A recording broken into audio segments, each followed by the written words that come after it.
ആക്രമിച്ചു എന്ന് ആരെങ്കിലും പറഞ്ഞു കഴിഞ്ഞാൽ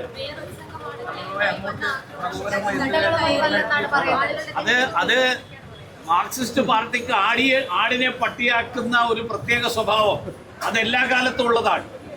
ആ പ്രയോഗം ഇവിടെ വീണ്ടും എടുക്കുകയാണ്. ഇത് കണ്ണൂരിലും ചെയ്തുകൊണ്ടിരുന്ന കാര്യമാണ്.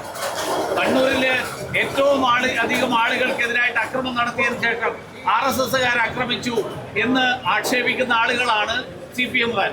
അത് തിരുവനന്തപുരത്ത് വീണ്ടും ഒരിക്കൽ കൂടി പ്രയോഗിച്ചതുകൊണ്ട് തിരുവനന്തപുരത്തെയും കേരളത്തിലെയും ജനങ്ങളെ വിഡ്ഢികളാക്കാൻ കഴിയില്ല എന്ന് അവരിനിയെങ്കിലും തിരിച്ചറിയണം.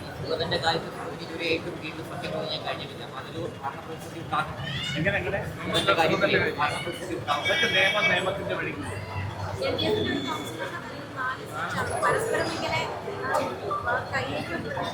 പരസ്പരമല്ലല്ലോ.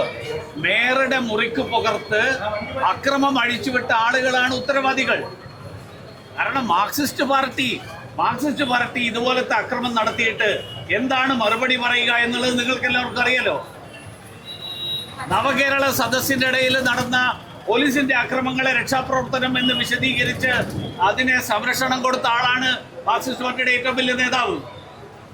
അവര് പറയുന്നതിന് എന്ത് വില കൊടുക്കും?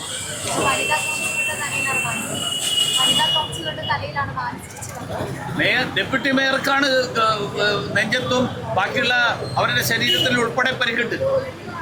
ഈ വനിതാ കൗൺസിലർക്ക് പരിക്ക് പറ്റിയത് എങ്ങനെയാണ്? അവരുടെ ഇടയിൽ നിന്ന് ആരെങ്കിലും ആക്രമിച്ചത് ഉന്നം തെറ്റിയിട്ട് അവരുടെ തലയിൽ വീണതാണോ എന്നുള്ളത് അന്വേഷിക്കണം. അതിന് ഉത്തരവാദിയായിട്ടുള്ള മാർക്സിസ്റ്റ് പാർട്ടിയുടെ കൗൺസിലർമാരെ കണ്ടെത്തണം. കൗൺസിലർമാരെന്തിനാ മേയറുടെ മുറി കയറി ആക്രമണം നടത്തും?